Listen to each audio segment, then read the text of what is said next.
Goalie down, Pepper. All done. Or, It's draw our beard attention. water on my pants. Hello. I'm Brandon. And I'm Taylor, and welcome to a long in the works. Did she just blast you with hot dog breath? Yeah. Reading update. Yeah, we've been doing some reading though. We haven't just taken a break from anything. No, absolutely everything. not. But We've been reading. And what we're trying to do is just work out like a schedule for us that Yeah. is something we can stick to, Yeah. that is consistent. And so this has been almost like an intentional step away just so that we can figure out the consistency. For sure. But we're back, baby. We're back, baby. And Pepper's here, and her She's breath ready. is stanky. And we're ready to talk books. But we're Hopefully, going to keep the same segments. yeah. We got done and dusted books we've finished recently. Sorry, I'm covering the thing. Yeah. Bookmark books we're currently reading. Quote of the days or compelling pickups. Yeah, whatever occurs. Yeah. So we're gonna try to go through this in a clip. I wish they could have smell-o-vision. No, you It don't would want just that. blow everyone out of here. Her breath is horrendous. Okay, I have finished 2 books since last we spoke. I have finished 2 as well. Well, maybe more, but I'm not going to go We'll over my just stick with the ones audiobooks. that we have here. Yeah. Well, I am going to go over my audiobooks, but that's fine. that's because I work through. I don't. Yeah, no, we got it. It's cool. All right. Yeah.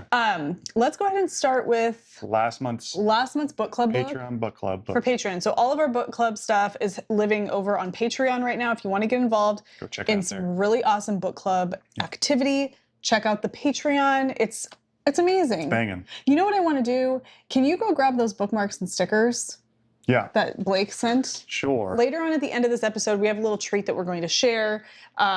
We did an unboxing over on the Patreon for one of our after show episodes of something that we want to share with you here to do a little shout out to one of our patrons and viewers. Blake, if you're watching, we love you.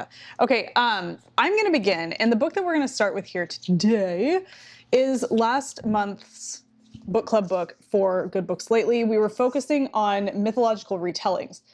I don't know why that's not focusing. Clearly, this is what I'm trying to boop.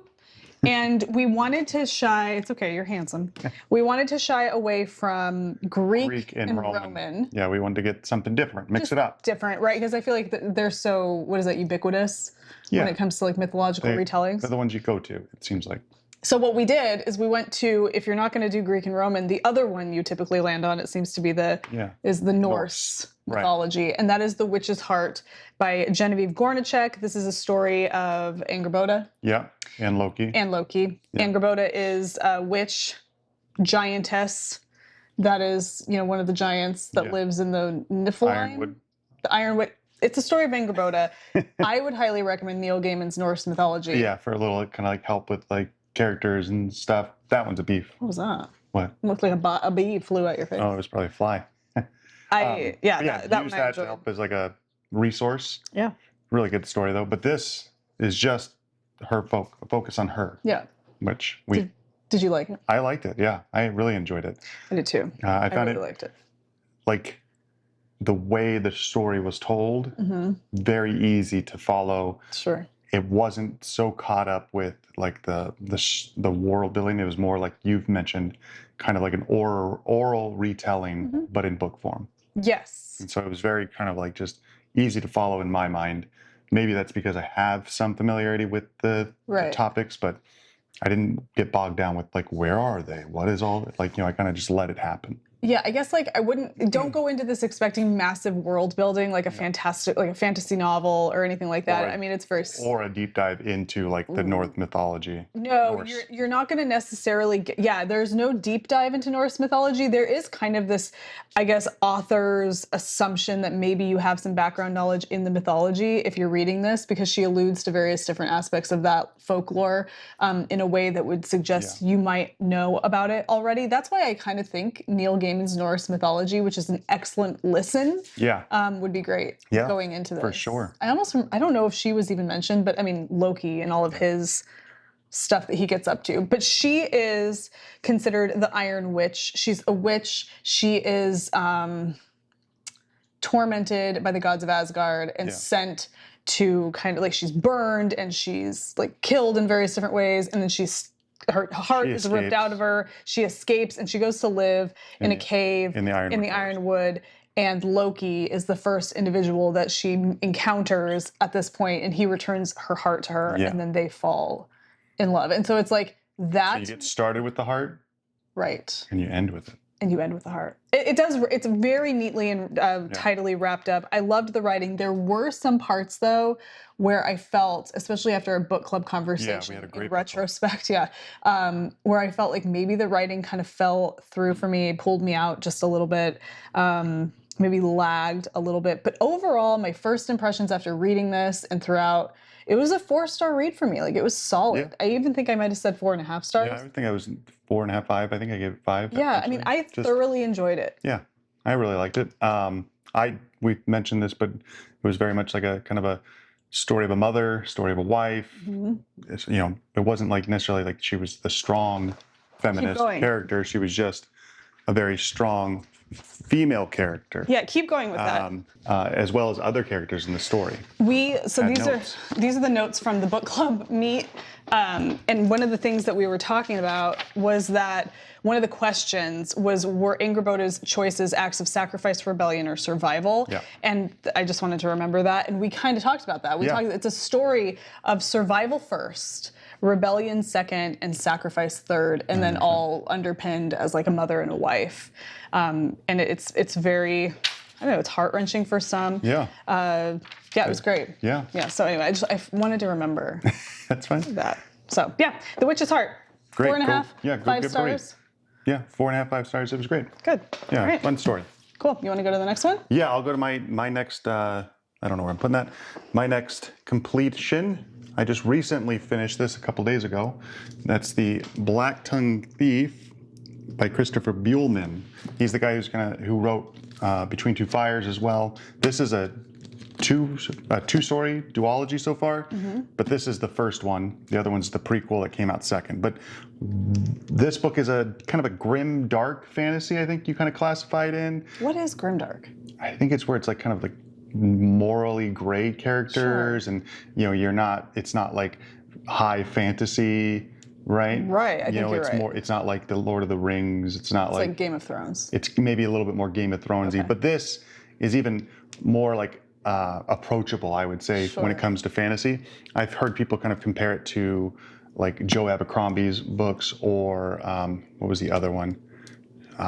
It'll come to me. I can't remember. But what about the one that I started? Oh yeah, Lies of Lochmore. That was the other one. Yeah.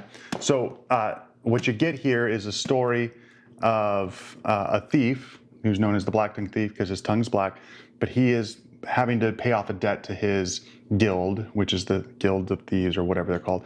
And one of them is how he's going to do that is meet up with this other person who's a woman soldier, and they're going to go journey off to this land and save somebody. That's great. Cool story. Yeah. It's like a road trip, of like just epic proportions. But what really makes this book great, in my opinion, is that how easy it is to kind of just get into the story, get into the world. The world building is effortless. He is just recounting this tale to you as the narrator of the story, and the wit of the main character and the situations they find themselves in, just he weaves in the world that you are going through naturally. It's like organic. Yeah, it's not taking a moment to explain all of the majestic mountains and the high, he kind of just does it with a sarcastic and kind of a wit that makes it really fun. Even the times when they're in trouble or they're having these major battles, they're not overly descriptive in the sense that you're getting gruesome details, but there's enough there to really understand how terrifying it would have been. But he also adds the humor in to kind of make it lighthearted because it's supposed to be him telling the story after the fact. Sure. But yeah, I really enjoyed it. Which is, I didn't pick up on that when you were telling me this before, but it's lighthearted and less intense and grim because it's like he's telling the story after the fact, so it's like it's eased up in his memory maybe. When I was trying to I don't know why that's relevant to me, but I think sometimes like when you're reading a story, like if you were to take this story and have it happening in the moment, it would probably be a much more intense tale. Oh, for sure. Yeah. The Lies of Lochmore, in terms of how the world building and characters are developed, is the same. It's very organic. the way you've explained Lies of Locke Lamore and my experience with this makes me want to pick that up at some point too. I think you should. I almost think finish it, though. Yeah. Because you have the only. I know, I do have to finish it. I'm like 40% of the way through it. What did you rate this? I gave that a 5-star because it was really, I had so much fun reading. I read it with it was a read along with my brother and my aunt. And my brother reads this kind of stuff a little bit more. My aunt, less so, but she loved it. And she just said, it's just so fun. It's gritty, but also just makes the language in the book and the dialogue makes it so much more approachable. That's cool. And eases you into it. It says right here, fans of Lynch's The Lies of Locke Lamore will love this one. Yeah. Well, good. And I'm glad you enjoyed that because I've heard really good things about it. Yeah, and it leaves it open for potential book to come after it. But the other one in the series is a prequel? Is a prequel that tells the story of the woman soldier that he joins up with. So I don't know if the Black Tongue Thief is in the prequel, which is called The Daughter's War. Cool. And there's a reason why, if you read this, then you know why it's called The Daughter's War. But Gotcha. really good. I highly recommend it for anybody who wants to get into fantasy or maybe an early start to grimdark fantasy, probably.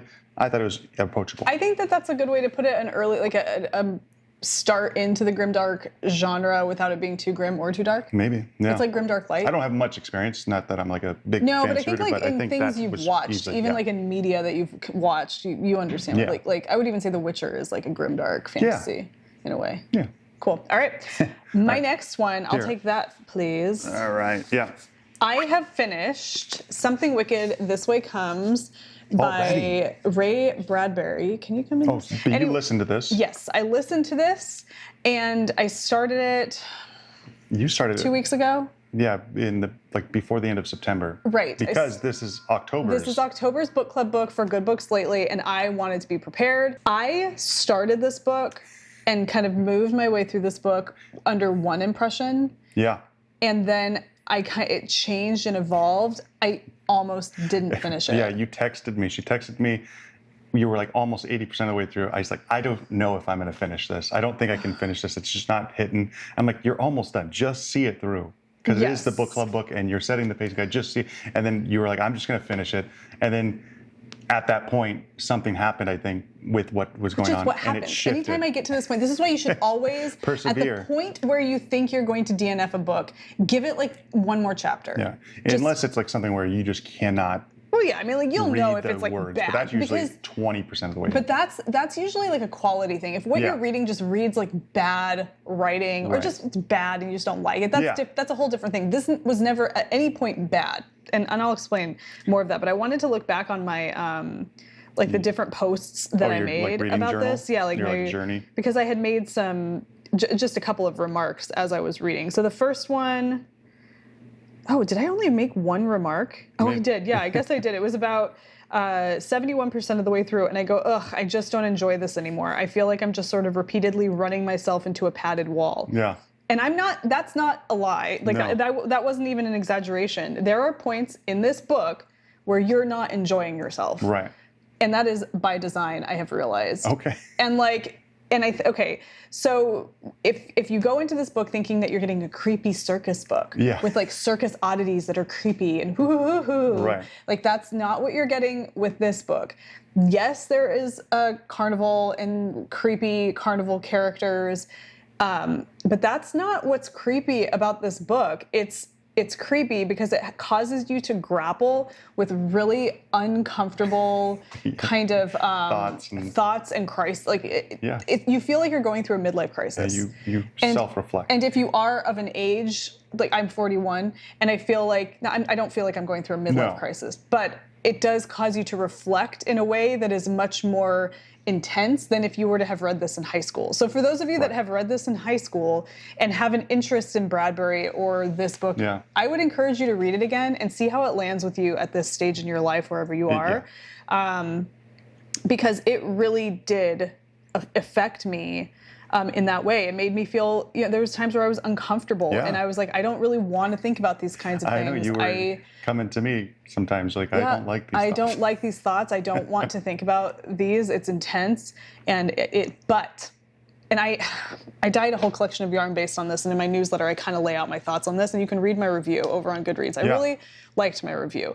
But I felt like it's beautiful because once you trudge through all of the muck and the mire that Bradbury has you feeling and the one of the main characters feeling, and you get through it, there's this really interesting turning point where it's not like everything was being felt for no reason or that it didn't matter or that it wasn't true. It was just that there's a whole new way to look at this and that you need to turn it over in your mind and approach it this way. I'm telling you, as philosophical as all that sounds, and you probably are thinking, wait, that's in this book? Why do they consider this a creepy book? Well, yeah, that's what's in this book. The creepy stuff, like the creep factor stuff, isn't even really that more creepy. Like cerebral. It's it's just introspective. It's very introspective. Makes you think. You finished it, but this is I'm my sorry. bookmark. He started it. I'm sorry. I'm kind of following along the pacing guide, so I need to be to chapter 15 by the end of this week. We're filming this on a Wednesday. Yes, today's Wednesday, and I'm just looking at my review really quick. So please continue. No, it's okay. But one of the things when I started reading it after you finished, that I wanted to kind of see how I responded to was you talked about the way the style of writing. Being more literary. Ray Bradbury has a distinct style. I never read Fahrenheit 451, but I was an aide in a class that did. Oh, interesting. So I saw the movie that they played. So I'm not too familiar with his but the way I'm reading this, I can see what you mean. It's very literary or very kind of poetic, and I'm enjoying it. Good. I like it. It kind of gives it like a pace for you to read. It's not just big blocks of text. It's not just overly descriptive. Absolutely. You have to kind of use it's artistic. It's very imaginative, and you kind of like, oh, I kind of feel how this is. I'm almost in that moment. I can kind of set myself, and maybe that's where you are. The reason for that is because the main two characters are boys, 13-year-olds, and I can kind of imagine myself as those two boys on either side, or envision them either as me or a friend of mine, kind of thing. So I had that. And then there's also the father figures, or father figures. So far, I've only met one, I think. You're only going to meet one. Yeah, because the other one, and I can kind of maybe see some resemblance there. You're going to be, I'm thinking that you're going to be able to identify, I don't think you're going to be able to identify wholly with Charlie. Yeah. But you're going to be able to identify. He's an older dad. Well, he's 50. Yeah, he's an older 53. Dad. He's 53. But I mean, that's not necessarily what it is. It's just kind of more his story. Yeah. But the writing is, it is very eloquent. It is very poetic. Yeah. And it does lend a kind of a cadence to it. And there are points, though, where you're feeling really uncomfortable with what he's telling you and what he's talking about. And you're just like, come on, cut to the chase here, because I just want to get through what you're putting me through right now. But it is so intentional, and you have to feel it. I know. I think that's cool. You really have to feel it. And I'm hoping to get to more of that, because it's introductory. So this is what I said. Can I share this with you? Yeah, of course. I said this book kind of snuck up on me. The first part feels like Stephen King vibes, written in Ray Bradbury's voice, creepy small town weirdness with that nostalgic autumn chill. Then Act 2 hits, and suddenly Bradbury's working through some stuff. It's like watching a man unpack his midlife crisis through poetic metaphors. A little heavy, a little sad, and honestly, there were moments I wasn't sure I even wanted to finish. But then Act 3 brings it all home. Same haunting energy from the start, but with a new sense of acceptance and perspective. That's when I realized all that melancholy in the middle, and that's what you're going to feel is melancholy, meant something. You have to wade through it to appreciate where the story ends up. It's dark, emotional, and way more reflective than I expected. I ended up loving it, even though it made me uncomfortable half the time, which is kind of the point. Yeah. I gave it 4.5 stars. I think that's great. That's wonderful. Yeah. Considering that at 80%, you were about to DNF. Because I was uncomfortable. I know, exactly. And sometimes that's what's great about books. Yes. Is they can put you in an uncomfortable mind space, but it allows you to kind of like process. You have with his writing particularly, you have some time to work through it. Yeah. It's not matter of fact, it meanders. And so you can kind of work through what's going on without feeling like, wait, hold on, I'm trying to catch up. And I think that's what, I don't know, I'm happy that I finished it, because it really has had like a lasting impact on me. That's good. Especially as a parent. So yeah. Right. I like it. I'm happy about it. Do you want to move on to your other bookmark? No, go ahead with yours. Okay, so this is your done and dusted. No, this is a bookmark. I already done this one. Oh, right, you're not finished with this. I'm sorry. Okay. So my other bookmark is a nonfiction, Endurance, Shackleton's Incredible Voyage. Now, I am exactly 50% of the way through this now, and we were talking about this before, and I was at a point where I was like, oh, it's an amazing story of these people that tried to do a land journey across Antarctica, but before they even get to the land, their boat gets stuck. Wait a minute, they're in a boat. Yes, but once they made it to land, what were they going to do? no, they were going to traverse by foot. Oh, by foot. And then on the other side, I believe. Okay.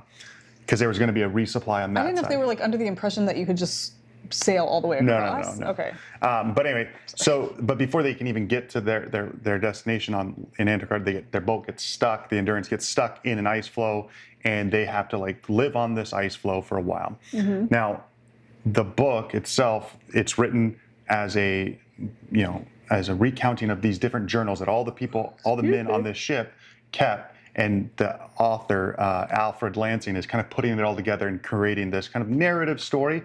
It is a little dry, but he tries to include like the humor of the journals. It is a little dry? A little dry. So for folks that don't read nonfiction, it's probably might not be your best starting point. Okay, good. But it is, if you're interested at all in Shackleton and this, it is a great recounting because you get the gist of what these men were doing. All of them pretty much kept journals, so you have all their mindsets for the whole time. And so for the most part, when I was talking to you about it, they've been stuck on the boat, and then the boat sinks, and they're now just stuck on the ice floe and living in tents, and they were just kind of chill. They were just hanging out. I think the phrase you used was palling around. They were, like, they really were just palling around. They were like kind of keeping themselves busy, but it's like frigid temperatures, Antarctic temperatures. They have no idea when or how or what, if ever, they're going to make it out of this. But they're not letting that despair show in their actions. They're kind of keeping the dog sled teams going. They're hunting seals. They're hunting penguins and doing all this. And then it gets to a point where they realize that it's over a year now. They've been stranded for over a year without contact with anybody else. No contact. Yeah.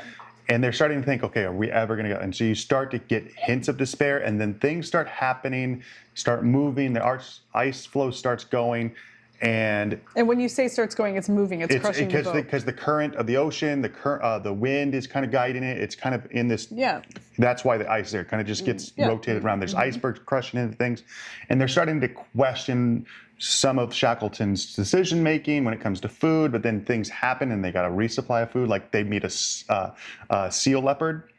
A leopard seal. Leopard seal, but it's this huge. Yeah. It's almost like a dinosaur look. It's like 11 feet long, and they're able to get it, and that resupplies their food. Did you say they meet him? Yeah, because he just pops out and just starts chasing after a guy who's on skis, and he's like running back to get. He's like, get up, get up. They're horrifying. And so that's their first ever encounter with one, and they shoot him. They take him down. They have food, and then they see two more later, and it's a whole thing. But now I'm at the part where they are now close enough to land, and the ice is broken up to where they have to make a decision. Do we try to stay on our shrinking piece of floe, or do we take this opportunity, get in the boats, and go 50 miles across water with oars to what is land that we can see? Okay. And so that's where I'm at. Interesting. That is not the end of the story, because even if they get to that point, there's nothing there that they have to then make it back to like basically the tip of South America. Sure. So really cool though. I think it does a great job of kind of getting you into the minds of these men and what they were going through in their experience. It also taps into Shackleton as a leader, which is cool. And so, but you would not say this is for a person who's stepping into nonfiction for the first time. No, I would. Like for me, for example. I would not have you start with this. Maybe the kid version of this story. Thanks. You mean like the illustrated classic? This is very, it's usually when you get a nonfiction book this thick, it has like a whole bunch of like pages in the back that is like notes and things. There's none of that, because all of the information it's in the middle of the book comes from journals. So you just know that this is like sounds retelling so dry of to me. First-hand account, right? So please, this is really for the people that just love that kind of stuff, because honestly, I don't, and but I need it to I'm have enjoying a it. It does give me wager vibes. If you started with the wager and you really got think to people who like the wager are going to like this? Yeah. All right, cool. I think so. Good. If you're into adventure, you're into survival stories, maybe this could be for you. He likes dry informational books, guys. Just be warned.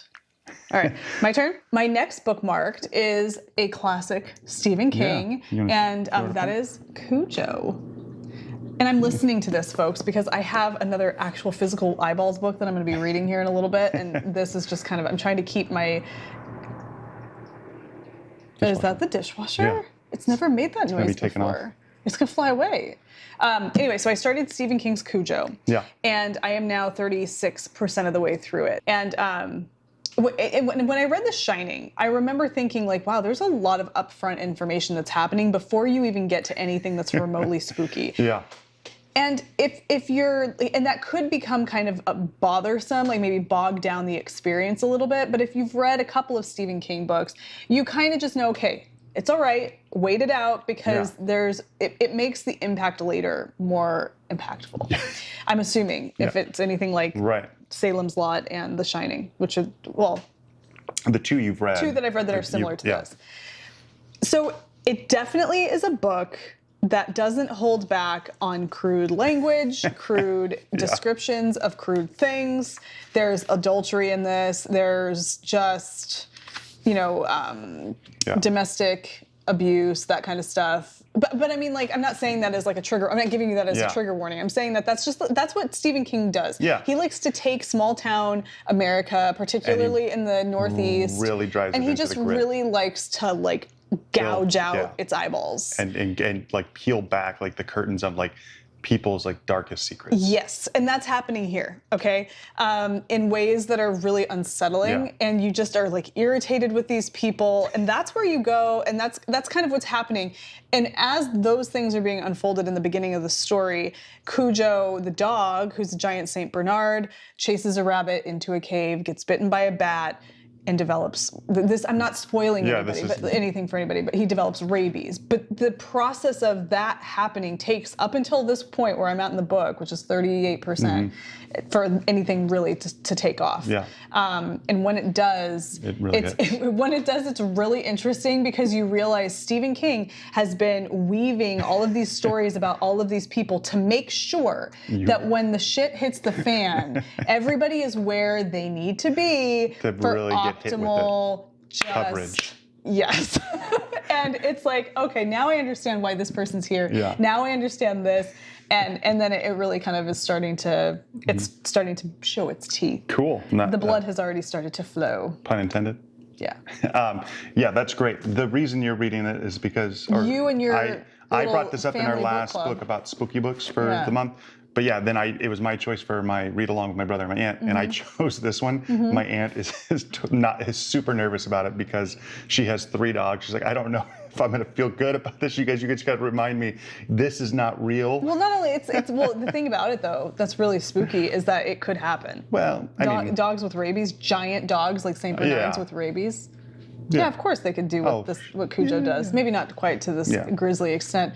But again, the dog has to have rabies. It's not like just any dog. I know. Pepper doesn't have rabies. Has bad intentions. She's got stinky breath. But but anyway, I'm liking it so far. I'm really enjoying it, and I'm listening to it. I will say though, just to critique the audiobook, I don't love the narrator in the beginning particularly. She's an older woman, and she has very much an older woman's voice. And I don't mean that. I mean, like, she kind of sounds like she could be, like, your Aunt Hilda. Yeah. He doesn't have an Aunt Hilda. But, like, just she has that voice. And so some of the more crude, crass things that male characters say just sound weird coming out of her mouth.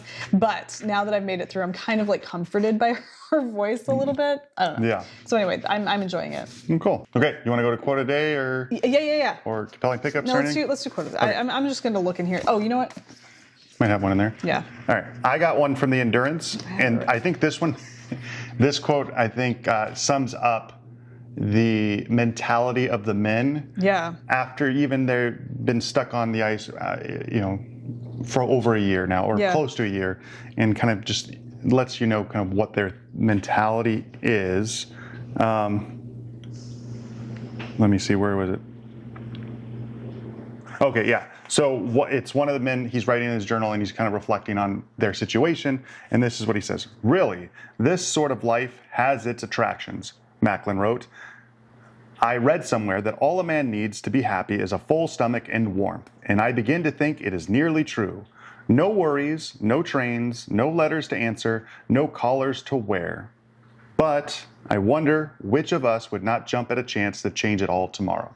So he's like acknowledging the fact that like things are pretty good. He's not worried about anything, and it's not too bad, not concerned. But he does understand that he would like to be back home and see it, but he understands that he's actually been pretty happy not having all those stressors, not having all the other things to worry about. He's just kind of, he's got a full stomach, food still available, and he's got a relatively warm place to go, even though they're kind of constantly wet and freezing. I know, but it's more like it puts you in a mindset that like that's kind of the mindset all those men had. Yeah, that's good. I like it. All right, so mine comes from Something Wicked This Way Comes. And give me just some. You're fine.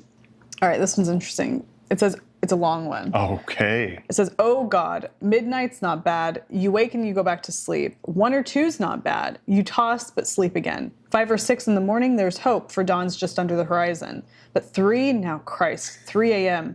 Doctors say the body's at low tide then. The soul is out. The blood moves slow. You're the nearest to dead you'll ever be, save dying. Sleep is a patch of death. But 3 in the morning, full, wide-eyed staring is living death. You dream with your eyes open. God, if you had strength to rouse up, you'd slaughter your half-dreams with buckshot. But no, you lie pinned to a deep well bottom that's burned dry. The moon rolls by to look at you down there with its idiot face. It's a long way back to sunset, a far way on to dawn, so you summon all the full things of your life, the stupid, lovely things done with people known so very well who are now so very dead. And wasn't it true? Had he read somewhere, more people in hospitals die at 3 a.m. than at any other time? And that is a really great example of just a skosh of what you're going to be reading, and long bouts of that kind of introspection. Yeah. But that is interesting because whenever I do have like my wake ups in the middle of the night, it's like always around 3 or 3:30 in the morning. Which is really interesting. Yeah, that's a tough time to wake up.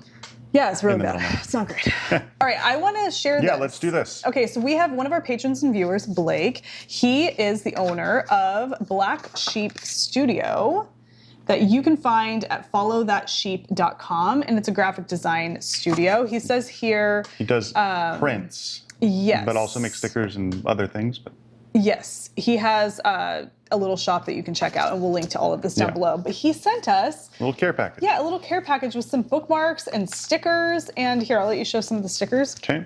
And it's so awesome. So here's one of his bookmarks. Here, we're going to have to like... Yeah, there you go. Just one more chapter. Isn't that adorable? Yep. And then this one... Hold my spot. Yeah. I like that. And then he's got some stickers. Mm-hmm. Love your library. Oh, this one that I put on my water bottle. Yeah. Doing my best. Doing my best. Like I am. I'd rather be reading. Really cool. Really cute. And playful. And then they're not all reading related. I love this one. I have this one on my water bottle. I think Keep it weird. Looks so cool. He just got picked to be for his like local like art competition for something. He got picked to be the design for something. Really? Yeah, I saw on his Instagram. Hey, that's amazing. Pretty cool. Let me see. Oh, this one's good. I love that for me. Yeah, I love that for me. Where's the other one? There was another one. Oh, this one. This one. Oh yeah. People gonna people. People going to people. Yeah. And then this one is really fun. Quality stickers too. Yeah, heavy great duty stickers, like perfect for water bottles. Yeah. But yeah, so check it out. We're gonna link to it down below. Really awesome. Yeah. Little like and just graphic design. In the after show, we're gonna have our Patreons.